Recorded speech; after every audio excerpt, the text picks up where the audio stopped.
동천시 정신건강복지센터 청년정신건강협의체 운영위원 임현수입니다.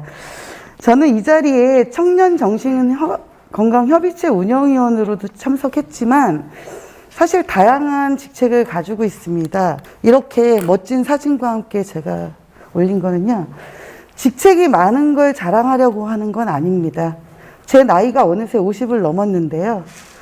지역에 대한 사랑 하나로 다양한 일들을 하다 보니 윗세대와 아랫세대를 연결하는 위치에 서 있다는 말씀을 드리고 싶은데요. 청년들과 함께한 청년 마인드 케어 페스티벌 사례를 발표하기 전에 왜 청년들과 함께하게 되었는지를 먼저 말씀드리고 싶습니다.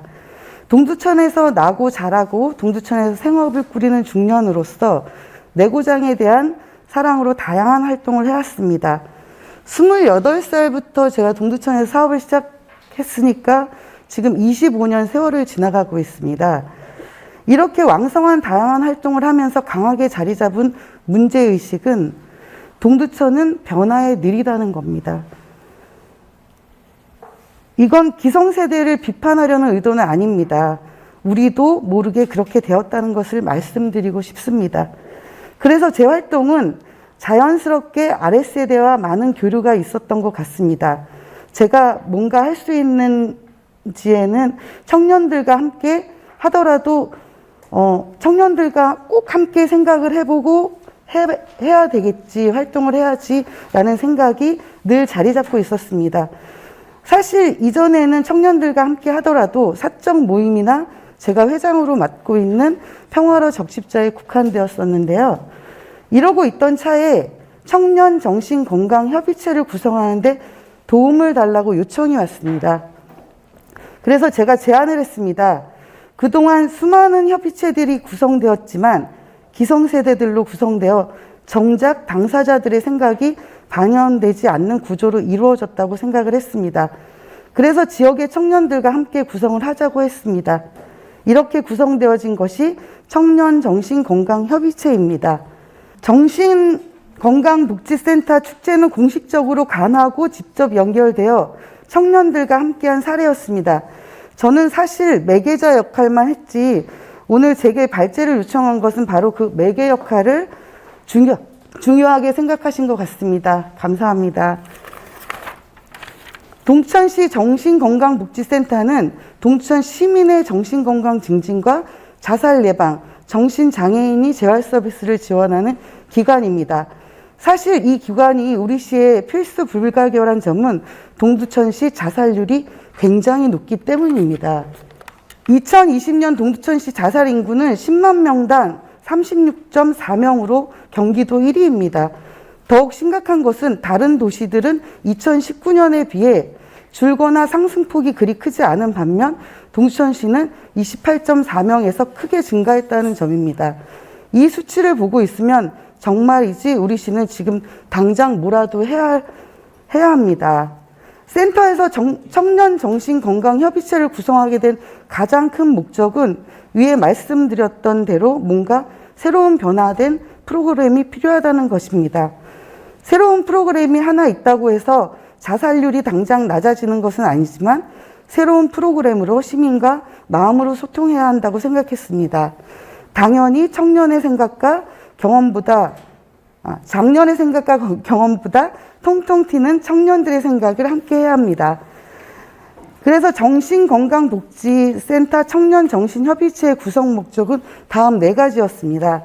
지역의 다양한 청년 프로그램으로 활동하고 있는 단체들과 연계하여 청년들과 말할 수 있는 방법을 모색하고 청년정신건강협의체 위원들이 직접 하나하나의 콘텐츠를 제안하고 제안된 콘텐츠를 위원들의 재능과 역할 분담으로 기획해서 기획된 콘텐츠를 청년 마인드 케어 페스티벌로 탄생을 시켰습니다.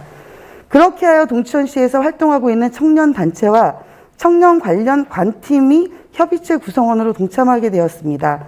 이들은 지역에서 다양한 문화활동, 청년활동, 생활문화활동을 벌이고 있던 분들입니다. 저도 처음 제안할 때는 받아들일지 몰라 조마조마했습니다. 청년들은 어른들이 또 일 시키려고 부르네 하는 생각들을 많이 가지고 있거든요. 그래서 이들은 너무나도 흔쾌히 또 수락을 해주셨습니다. 왜 흔쾌히 수락했냐고 물어보니 한 친구는 지역활동의 목적이 자살률을 낮추는 거라고 했고요. 또 한 친구는 청년들과 이야기하다 보니 우리 동두천 청년들의 가장 필요한 것 중 하나는 심리 안정과 상담이었다는 이야기를 하더라고요. 실제로 한 친구는 작년에 그런 프로그램을 진행하기도 했었습니다. 저는 놀랐습니다. 제가 그들 나이 때는 어떻게 삶을 영위할까에 더 집중했던 것 같은데 지금 세대들은 지역과 가치에 천착하고 있었던 겁니다. 저는 단지 그들을 지켜보고 함께 하자고 손을 내민 것 뿐입니다. 청년정신건강협의체는 공동으로 회의를 진행한 것이 중요했습니다. 위원장이 없습니다. 각각의 대표들이 위원장이자 위원으로서 책임과 선택을 할 수 있고 결정권을 갖는 게 아니라 우리들이 서로에게 결정권을 주는 것이죠.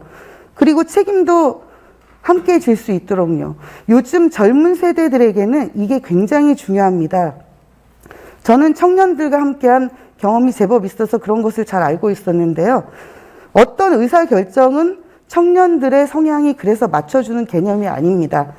그렇게 했을 때 결과물이 좋았습니다. 그럼 어떤 프로그램을 진행했는지 한번 소개하겠습니다. 청년 마인드 케어 페스티벌 프로그램은 이렇게 해서 3일 동안 진행을 했습니다. 그래서 각각의 청년 마인드 페스티벌 개막식을 했었는데요. 우리 청년들이 테이프를 끊어본 적이 없었던 거예요. 근데 아주 가볍게 우리끼리 모여서 테이프를 끊어보니 기분이 굉장히 좋으시다고 하시더라고요. 그래서 위원들이 다 함께 참여해서 개막식을 했습니다. 여기는 뭐 시장님을 모시지도 않았고 그냥 저희들 위원들끼리 했고, 그 다음에 이제 우리 위원 중에 변방의 북소리 이경렬 대표가 있는데요. 북토크를 자기가 준비를 해서 청년들과 함께 해보고 싶다라고 얘기를 했어요.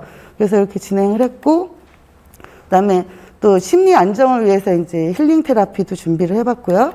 그 다음에 이건 제가 진행했던 퍼스널 컬러 진단인데요. 지역의 청년들이 저는 이렇게 많은지 몰랐습니다. 그날 저희가 퍼스널 컬러와 야메타로라는 이름이 뭐냐면 저희 관팀에 타로를 좀 하시는 분이 있대요. 근데 전문가는 아닌 거야. 그럼 우리 야메타로라고 이름을 짓자. 전문가가 하는 건 아니니까. 그래서 이렇게 야메타로와 MBTI를 같이 그 안에서 하루에 같이 있으면서 그 청년들이 이렇게 돌아다니면서 퍼스널 컬러 진단도 받고 타로점도 한 번씩 봐보고 MBTI 분석도 받아보니까 청년들의 이 굉장히 높은 기대치에 맞춰서 너무 좋아들 하시더라고요. 그렇게 했고, 그 다음에 우리가 체육회 노르딕 워킹이라고 새로 도입한 게 있는데 저희가 그것 좀 해달라고. 그래서 토요일 날 오전에 저 때가 굉장히 날이 좋았어요. 그래서 단풍도 너무 예뻤고 이렇게 해가지고 진행을 했고요. 그 다음은 이제 멍 때리기. 우리가 대부분 왜 뭐 양평이나 이런 데 가 이런 느낌을 가질 수 있잖아요. 송내동 도시만의 숲속입니다, 여기가. 그래서 저희가 막 자리를 막 같이 탐방을 하면서 자리를 잡은 데인데 저렇게 의자 있죠. 이렇게 야외에 나가서 앉는 의자. 거기에다 이렇게 앉아서들 밖을 바라보면서 멍 때리기 대회를 한 거예요. 근데 멍 때리기 대회를 하면 그게 있더라고요. 이렇게 어떻게 해야만 1등을 할 수 있는지 그게 또 나와 있는 게 있더라고요. 그래서 그거 가지고 했는데 1등은 외국인, 여기 결혼 이민자, 미타라는 여자분이 받게 됐는데 정말 멍을 잘 때리시더라고요. 그래서 그렇게 진행을 해봤는데 이게 다 우리 위원들이 다 각각 자기의 재능을 하나의 프로그램을 다 맡아가지고 진행을 했던 부분이에요. 그래서 결과적으로는 프로그램은 큰 성과를 거두었습니다. 근데 성과를 거둔 건 두 번째고 관가민이 협업하고 위원들과 정신보건센터 직원들 생각을 그대로 프로그램으로 만들어냈다는 거예요. 그리고 그 결과 책임을 다하는 모습이 큰 성과였으며 앞으로도 꾸준한 회의와 제안을 관가민이 책임과 권리 분담으로 진행한다면 새로운 문화를 만들어갈 수 있을 것이라고 생각을 합니다. 청년들은 중년들과 달리 새로운 변화를 두려워하지 않습니다. 기성세대들이 좀 믿어주고 힘이 되어 주신다면 굉장히 좋을 것 같습니다. 감사합니다.